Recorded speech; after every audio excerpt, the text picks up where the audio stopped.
Okay. Holy shit! Oh my god! Hi and welcome to episode 15 of Under the Volcano with me, Nigel Simmons in Bali. And me, Ian Wallace, in sunny Norfolk. A sunny Norfolk, and this week we visit the edging parties of Ubud Yogis, swingers in Norfolk, and the arrest of 7 African streetwalkers in a country where prostitution is still legal. But first...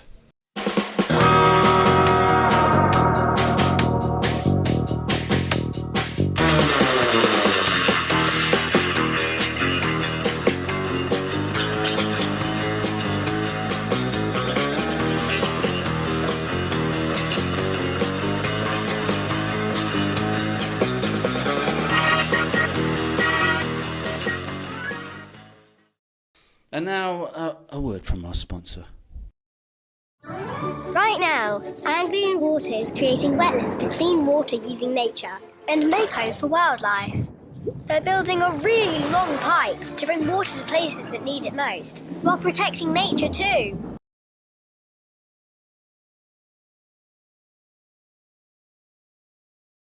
Ian, mate, how you doing? Yeah, all good. Yeah, I think Bang Tidy would sum it up quite nicely. It's been okay. Yeah, we're getting there. We're getting there. Yes, thank you. Good. But actually, we're talking about sponsorship. I'm being sponsored by Anglia Water this week. Oh God. Good luck which with that. I think is probably more dangerous than being sponsored by an Albanian drug dealer.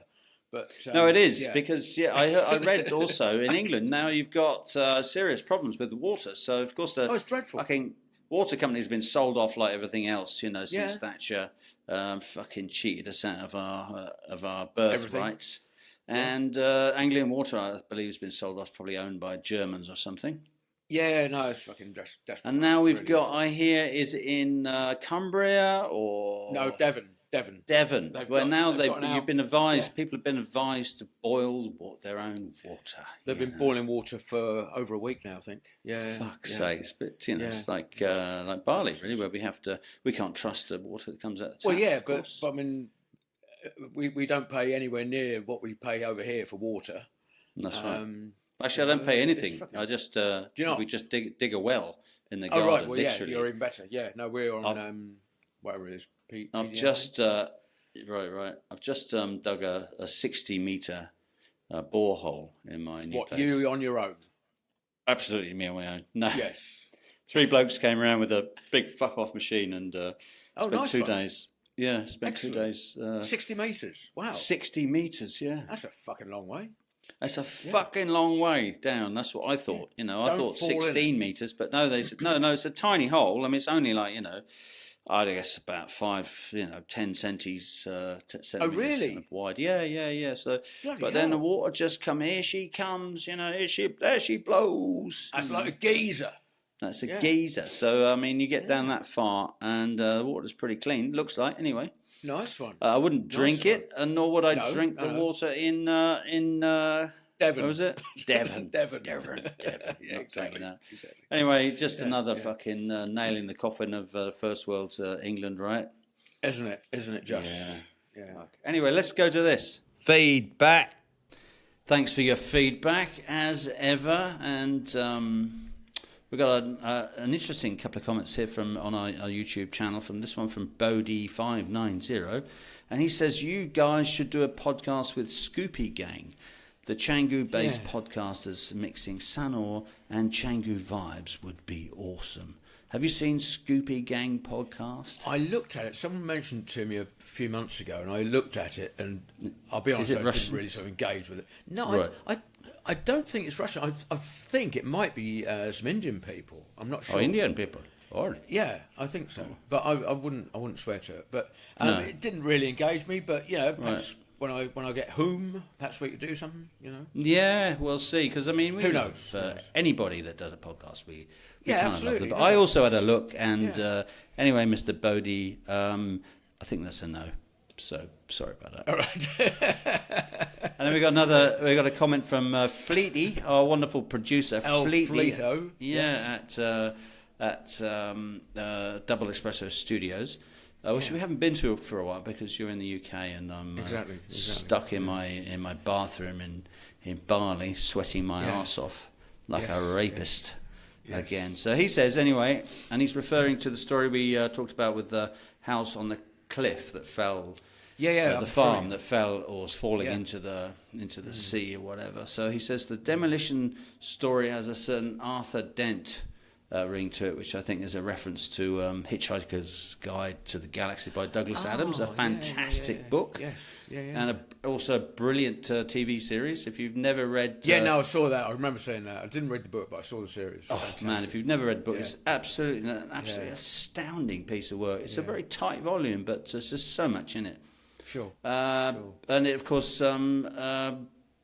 looks at the end of the universe. I mean, which is pretty much where we're headed, I think. With Anglian water and the Devon situation. Cheers. Yeah, and he says, but perhaps it's wise to keep an eye on the ocean at the first sight of dolphins ascending vertically.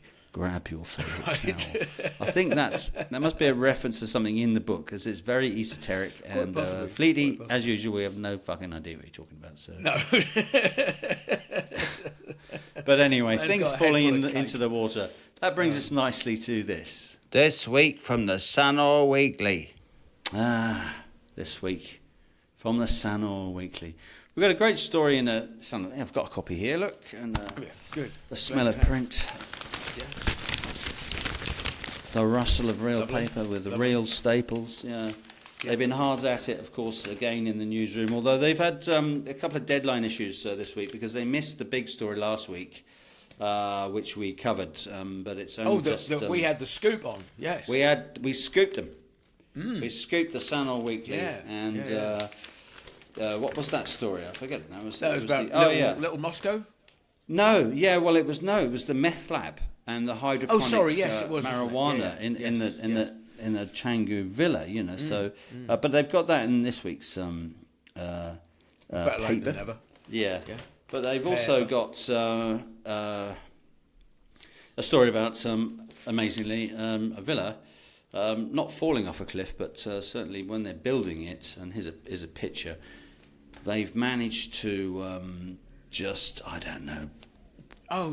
their way into the cliff, and they've just the limestone has just billowed out onto the beach, which apparently you were able to walk on, but you're not able to walk on it anymore because it's covered in the rubble. So the stuff that's going on in the book, it's kind of mad, of course. It's the new place. It's been the new place for a while. I mean, we started at Kuta, and then we went to Legian, and then we went to Seminyak, and then we just progressed up the fucking coastline that way, didn't we, to Pereira and stuff. But then someone discovered that the Bukit, which is actually used to be very beautiful, and I remember going there and sitting on the edge when there was nothing there, man, and just watching the amazing Indian Ocean waves roll in, because there's surf there. It's just spectacular. Wonderful. But it's now, of course, become a kind of Malibu-style villa on the cliff destination, so everybody's got a anybody who's anybody has got a villa there on the cliff, so and we also got a message from my friend Mark last week.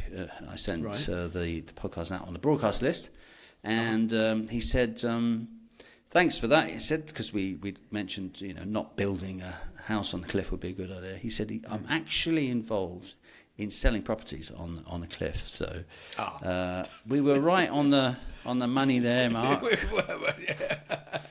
So sorry about that, but luck, it's a beautiful destination. It is a wonderful area, of course, and what are you going to do, man? It's a beautiful cliff. It's a tricky one. It's a tricky one. So is it secure? I mean, financially, who knows? Who knows? Is it secure geographically? Who knows? Who knows? Building on a cliff, always got some danger, haven't you? Yeah. So anyway, thanks for Mr. Yan, who pointed out that you could previously walk under this villa on the beach, and now, of course, you fucking can't. So you can't. Yeah. There's that. What are we going to do, man? The other story, though, that's This one, the Sun Weekly missed again because it's on their deadline period, and so it's going to be in next week's. So it'll be a week old already, but it's already made a huge impact, a viral video of these bizarre, what are we going to call them? Like sniffing, edging, yogi, kind of semi-erotic or very erotic saddle gatherings. sniffing. It's sort of well. It's more than that. It's more like because there's the video. We're just have a look at this video of what's been going on there.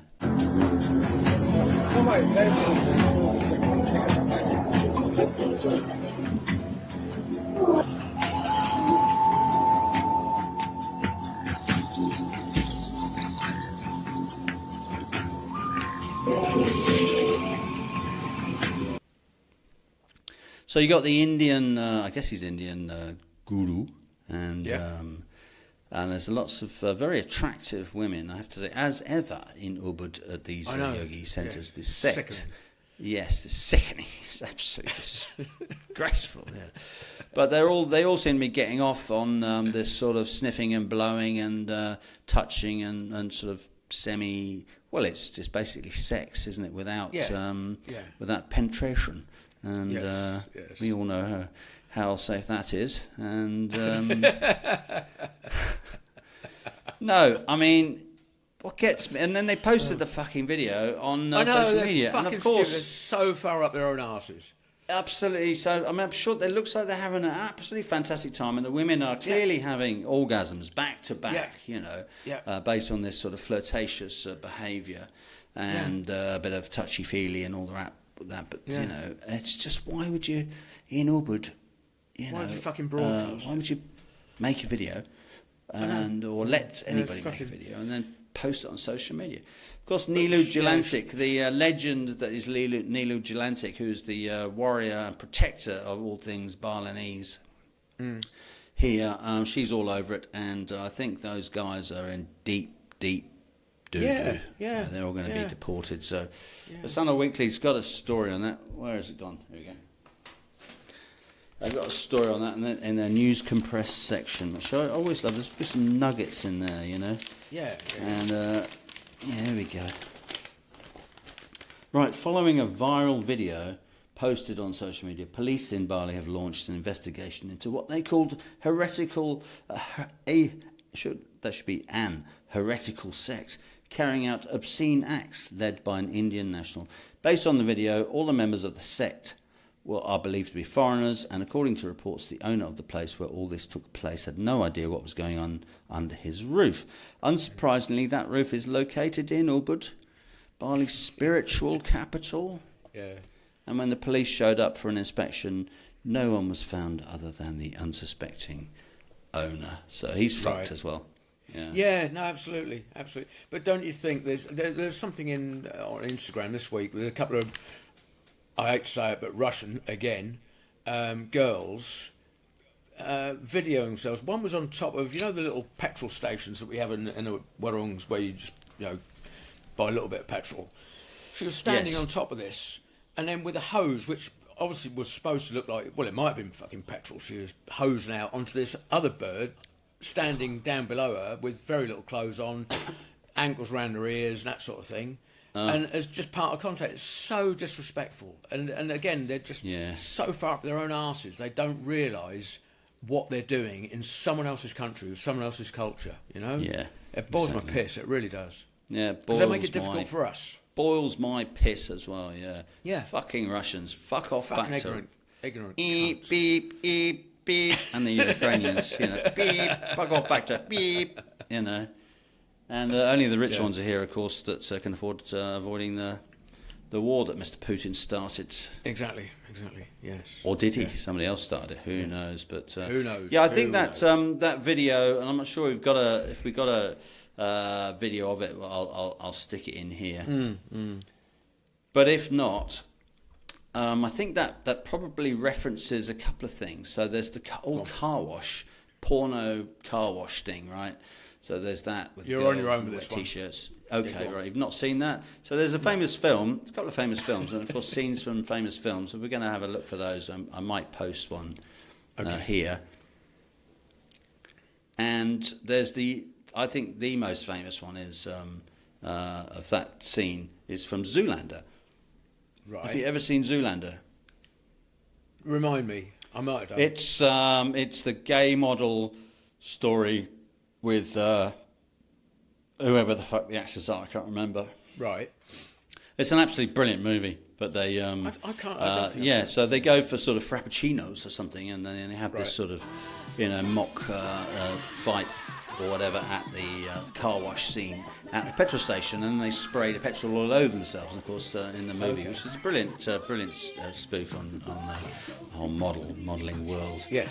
Yeah. It's a fantastic movie. Anyway, of course, someone tosses a cigarette out and it blows apart and all that. So I think anyway, that's what these chicks were probably trying to Probably to emulate. Yes, Yeah. to emulate. And, Go and do it still, in your own fucking country. it ain't. Yeah, exactly. Fuck off and do it in your own Yeah. country, stupid Yeah. bitches. I mean, beep. Yeah. Beep. No, Yeah. they are fucking stupid. Oh, what the hell, man? Yeah. Yeah. So it's all been going on as usual, and it just is the same kind of, stories that keep coming up. Although I did see this one in the Sun Weekly as well. It was an interesting departure from our usual racial slurs. And I did like your comment, by the way, on our last video when you posted it, I think, on TikTok. You said, with apologies to all Russians and Ukrainians who aren't either drug addicts or dealing in That's right. Yeah. illegal drugs. Yeah. That's true. I think that was a good catch-all. I'm not sure it's going to keep us out of court, but No, but it was we'll a good try. attempt at it. Yeah. They got to find us first. Yeah. So that's that. So the Indonesian Immigration Department in Bali has arrested 7 Ugandan and Tanzanian women suspected Right. of being involved in prostitution and misusing their visas in raids at 2 separate locations in Seminyak and Kuta. According to the local press, the raids were carried out following reports from the public. Investigations are ongoing and all 7 women are currently in immigration detention. Prostitution is not illegal in Indonesia. No. But what is illegal is coming Well, here without a and having permit. the incorrect visa, which would imply to me that the immigration department has a visa for prostitutes. That's right. Yeah. Yeah. I mean, I know you can get them for, being a DJ, or doing some sort of acting, Or running a fucking just burger working, van running or whatever. yeah, Yeah. or running a company or what have you. Yeah. But I had no idea that you had to you could get a visa for working in Indonesia. Prostitution is not illegal in Indonesia, No, it says, no. but is considered work by the There you go. Indonesian immigration There you go. authorities, and it's likely that all 7 will be deported soon for violating visa regulations. So there we are. There's that. Yes. What a yeah, lovely there you story. go. Well, it's glorious. Glorious.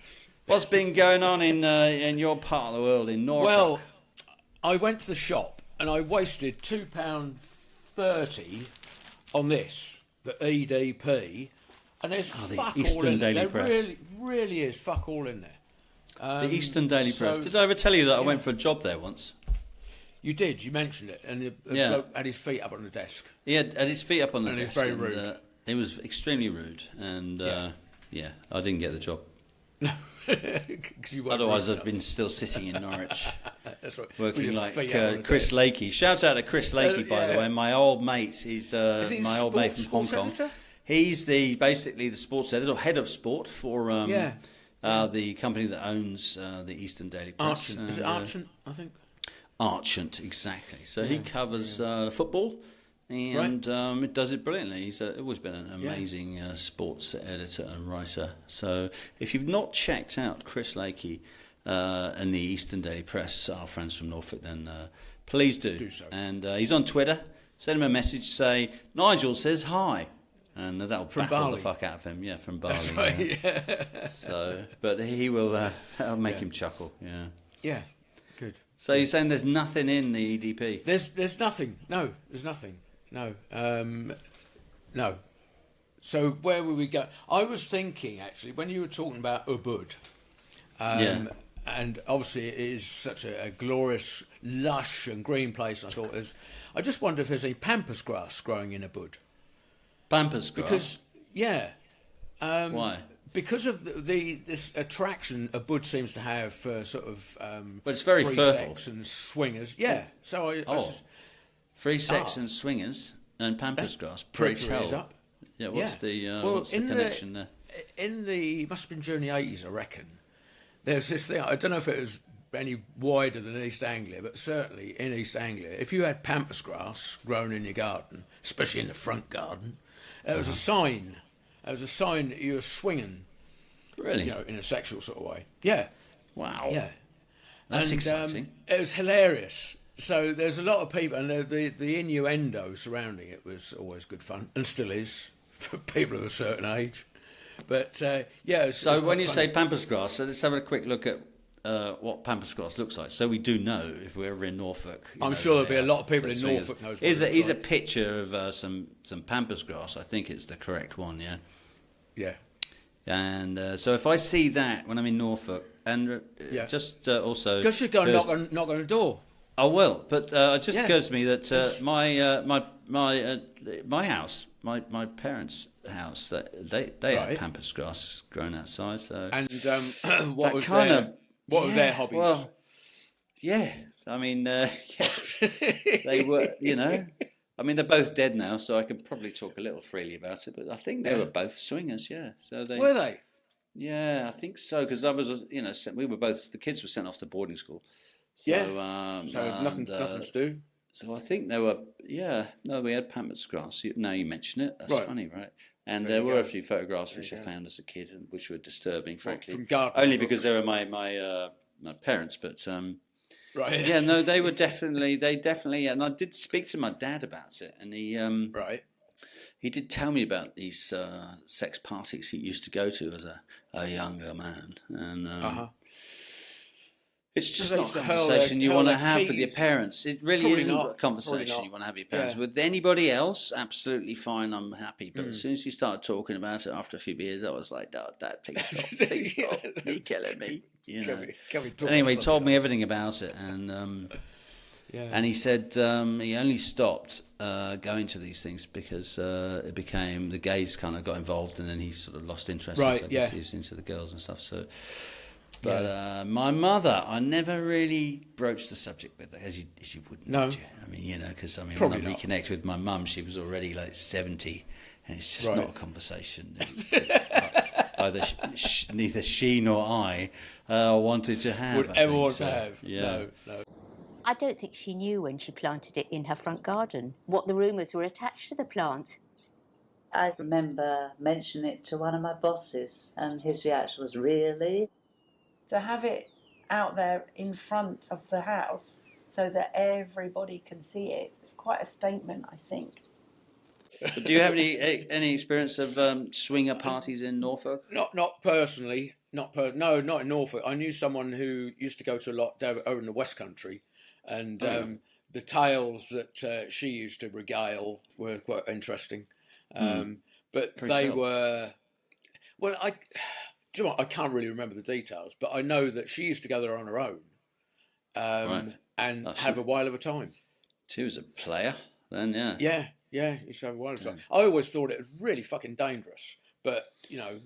Well, it is sort of, it would, you know, just walking into a room of strangers and then, I don't know what happens. You sort of have a drink first and say hello and rules are set out, or what? I mean... I don't know. Did she share anything with you about? No, not really. But she used to. She used to go there on her own, and she was quite comfortable with that. And fair play to her, you know, fucking great. She used to have a jolly good time. But I mean, there were no details about, like, you know, being met at the door with. It was here are the bowls. What she did say was that a couple of the, because there was like venues that, you know, set venues rather than people's houses with pampas grass in the garden, and there'd be sort of Bible bashers, for want of a better term, walking around outside, knowing full well that it was a sex club or whatever, with sandwich boards on saying, you know, the end of the world is nigh and you're going to burn in hell. Well, if the end of the world is nigh, what else are we going to do, man? I mean, it's like you got 15 minutes to live. What are you going to do? I mean, yeah, exactly. Damn. Yeah, so that was quite interesting little anecdotes. But that was the main thing I remembered her saying, that there was these people sort of protesting outside, Right. and There was a incurring the place wrath in of God. that my dad shared with me. There was a place in West Runkton back there? in the day. Yes, Blimey. I think it was. I used to Was go it to West East London a Runkton? lot. Yeah, or Yeah. Pentney Abbey. It was called Pentney Abbey, They're and there was quite a long way away a from self-styled vicar there who was a bit had a reputation for being a bit racy in that regard. right. And they apparently used to have key parties, so you'd sort of go there and toss your keys into the bowl, and then the keys would be then chosen by, I guess, the girls. Yeah. And then you would pair off with whoever owned the keys, Right. I always, I know. I mean, and also I know that it goes on in Bali. It does go on in Bali. Somebody did share with me. Now I think about it, a couple of years ago, pre-COVID, they shared with me. It was Russians, Right. of course. Yeah. And Of course. there was a big villa, and so you get there and have a drink, and just it would all be going on around you, sort of thing, like this. Have a drink and a shag. Orgies, Yeah. yeah. So you could just stand and watch, or you could get involved, So Yeah. I don't know. Yeah. It just, to me, I've no moral kind of issues with it at all, but I just No, me think of neither. the awkwardness of it, So you'd have to this be. girl used to say there'd be a contingent, always be a quite a number of single blokes who looked sort of archetypical sweaty fucking Right, pedos, kind of thing, yeah. well, not even pedo, but just Raincoats, sex pests, yeah. Sex pests, sex right. pests, and be sort of hovering, waiting desperately waiting to have a go at whoever was available, and invariably being quite disappointed. So I would think it would be quite a good place to be a fly on the wall. I don't know if it even would be. I mean, I just feel it. I just don't see anything really very sexy about it. I just see No.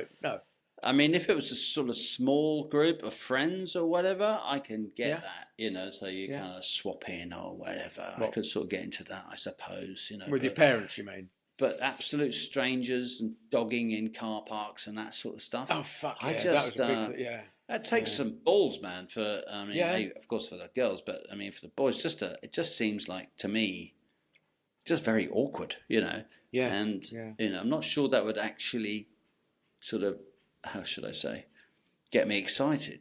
I think I'd probably be more horrified than anything else, and that would send me, running away. But I don't know. It's just no, sex is a weird thing. And what drives people? Well, it's a fantastic thing. Let's not be. I was thinking, it's wonderful. I It's love wonderful, sex. but It's fantastic. Yeah. But that sort of And we're all the different. fantasy of it. I get. Yeah. I totally get the fantasy of it, but sort of the reality of it must be. Yeah. I don't know. That's just not a step I've taken. No. Maybe I should consider it.